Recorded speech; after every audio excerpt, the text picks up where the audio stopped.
Bismillah, Assalamualaikum warahmatullahi wabarakatuh. Perkenalkan, nama saya Randi dengan NIM D01222037. Di sini saya akan menjelaskan materi tentang air tanah dan hukum Darcy. Air tanah adalah air yang terdapat dalam lapisan tanah atau batuan di bawah permukaan bumi. Air tanah dapat menjadi sumber air minum, irigasi pertanian, dan kebutuhan industri lainnya. Sedangkan hukum Darcy adalah prinsip dasar dalam hidrogeologi yang menjelaskan aliran air dalam media poros seperti tanah atau batuan yang jenuh dengan air. Hukum ini ditemukan oleh seorang insinyur Prancis bernama Henri Darcy pada tahun 1856. Hukum Darcy mengatakan bahwa laju aliran air dalam media poros bergantung pada perbedaan tekanan hidrolik, luas penampang, dan koefisien permeabilitas media poros tersebut. Dalam konteks hukum, pengaturan air tanah dapat bervariasi antara berbagai negara dan yurisdiksi. Banyak negara memiliki undang-undang yang mengatur penggunaan, perlindungan, dan pengelolaan air tanah. Tujuan dari hukum ini adalah untuk memastikan penggunaan berkecukupan dan melindungi kualitas air dan mengatur antara penggunaan yang berbeda. Hukum air tanah yang sering melibatkan izin pengguna air, pemantauan kualitas air, pembatasan kualitas air, pembatasan pengambilan air, dan tanggung jawab pemilik lahan terhadap pengelolaan air tanah di properti mereka. Hukum ini juga mengatur tanggung jawab pemulihan dan kompensasi jika terjadi kerusakan lingkungan akibat pengambilan air tanah yang berlebihan atau tidak tepat, karena pengambilan air tanah itu tidak juga terlalu bagus untuk kalau berlebihan, dan kekurangan harus berkecukupan.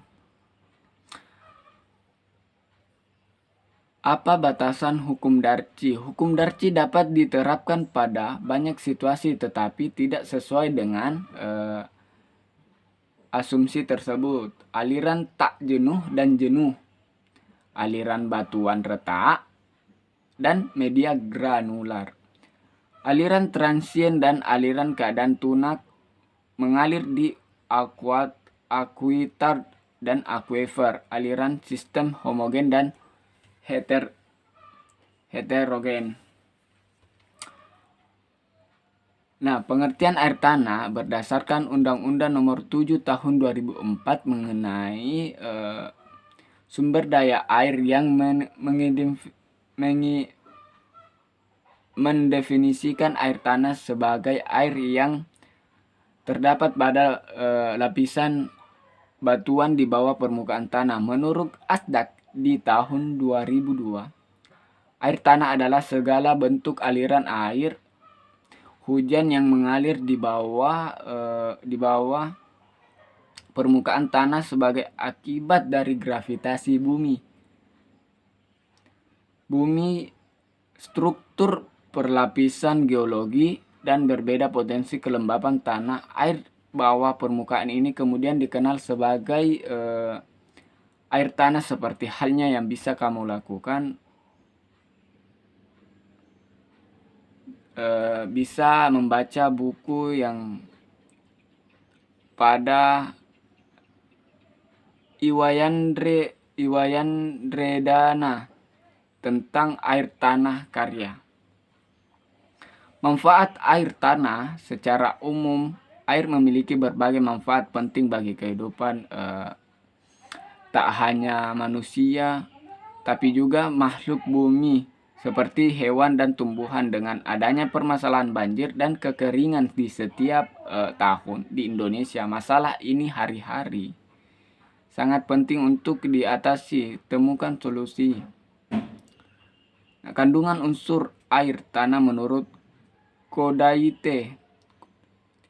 Kodaitie pada tahun 2002 mengungkapkan air dengan kandungan unsur kimia sesuai dengan sistem aliran air tanahnya. Sistem aliran tanah ini kemudian dibagi menjadi lagi 3, yakni sistem lokal, sistem antara, sistem regional. Unsur kimia yang mendominasikan sistem lokal antara HCO23, Ca, dan Mg. Kemudian para sistem antara sebagian besar terdiri dari HCO3, Ca, dan Mg. Sedangkan air tanah sistem regional mengandung NaCl serta hilangnya unsur CO2 dan O2. Jenis air tanah. Air tanah permukaan sebagai air yang berbeda di atas lapisan tanah atau batuan. Air tanah dengan ciri-ciri mulai dari bagian atas dan bawah lapisannya memiliki kandungan air yang dibatasi oleh lapisan kedap, lapisan yang mengandung air kemudian terletak di daerah siklinal dari suatu formasi yang berada di daerah lipatan air. Ia dapat mendapatkan tekanan pada daerah siklinal yang cukup kuat, dan jika tekanan yang ada tidak cukup kuat, maka air dapat mengalir naik. Air permukaan tersendiri mengandung banyak manfaat dari sering dimanfaatkan oleh manusia berbagai hal.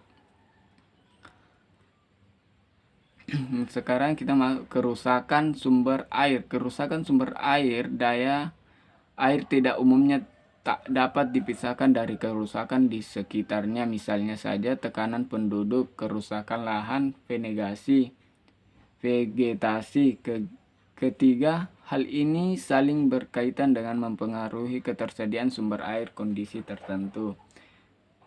Juga perlu dicermati agar menimbulkan kerusakan air tanah di kawasan sekitar dengan adanya permasalahan mengenai SDA berikut tersebut. Dalam pemanfaatan untuk pemenuhan kebutuhan terdapat hukum yang melindungi, dan hal tersebut dapat Gramet temukan pada air hukum sumber daya air. Itu saja yang bisa saya sampaikan. Billahi taufiq wal hidayah. Assalamualaikum warahmatullahi wabarakatuh.